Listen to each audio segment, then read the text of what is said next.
What about this country? Why can't it happen here?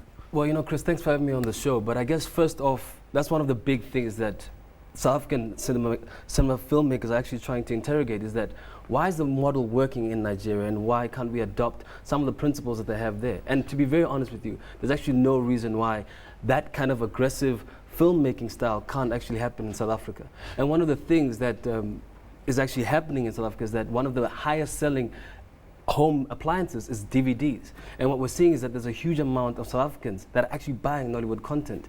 And to answer you really plainly and straightforward, there's no reason why it shouldn't happen here.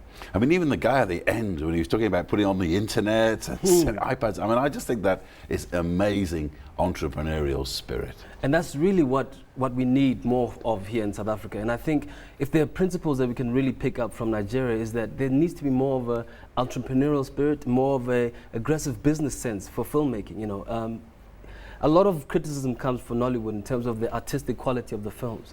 And it's actually quite interesting now because DSTV has now launched 3 channels that actually cater for the so-called black market. You know, they've got Mzansi Magic, they've got Africa Magic, and now Africa Magic 2. And what it's actually highlighting is that actually the demand for the content is very high. And there's something about the Nollywood style that's actually working, you know. And people are lining up for that. I mean, the number of people I know who sit and watch it solidly every single night. It shows there's a massive market. We'll talk about content and storytelling later in the show. But just to introduce yourself a little bit, when did you first get into the idea of wanting to make films? You know, I've always really wanted to be involved in entertainment. I started as an actor, and I still am quite active in front of the camera.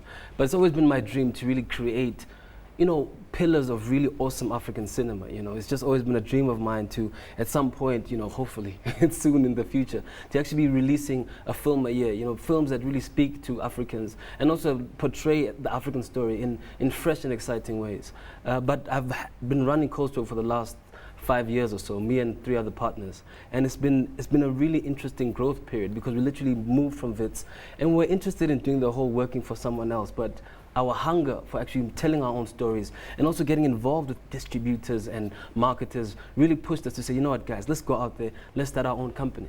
Just one quick thing, I mean, why Coal Stove? Why did you get that name from? Coal Stove. It's actually my partner, Scott Smith, who came up with the name. Because, you know, in the townships, you know, there's always coal stoves. There used to be these really old coal stoves. And for us, it symbolized a meeting place, you know, where families come together. It's a warm place where they tell stories, they talk about what happened at work that day, what happened at school. And for us, that's really what our films are all about, a reflection of real life, sometimes sad, but also sometimes hopefully aspirational and inspiring, you know. And for us, the coal stove was like the central place where the family meets. Let's talk a little bit more about you and your route to the film business. Now, you started as a child actor. Yeah. Just tell us which films you were in, and also how was that transition from being a child actor? I mean, often we hear a lot of sad stories about child actors. They go off the rails, they can't handle the pressure. How did it work for you?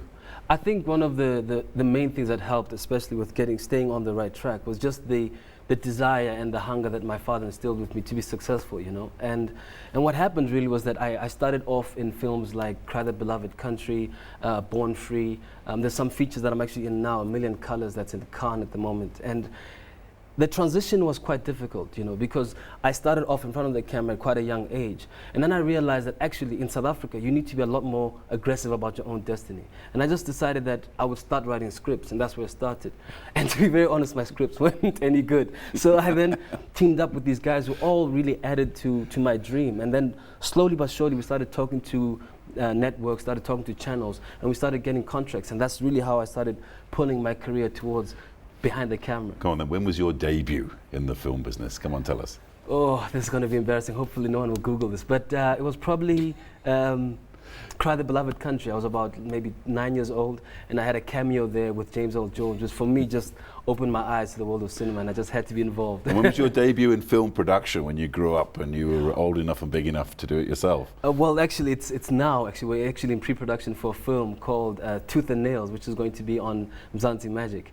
And it's been an incredible learning process, and it's been invaluable. You know, it's hard to explain how much more it adds to your entrepreneurial experience to actually be involved in the feature length. Because we've actually done TV series, but we've really been interested in doing films. You know, that's always been where our heart has been. So this is your first feature length film. Yes. I mean, how daunting is it when you're sitting there at home in the middle of a Johannesburg winter with your computer thinking, am I going to be the next Steven Spielberg or what? How daunting is it for you?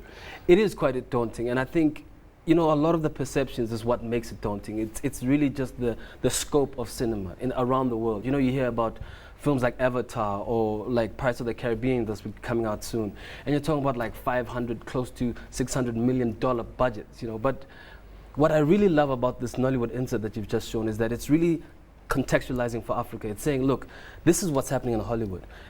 And excuse me, this is also what's happening in Bollywood, but in Nigeria, there's a different model that's actually working, you know, where people are using smaller budgets.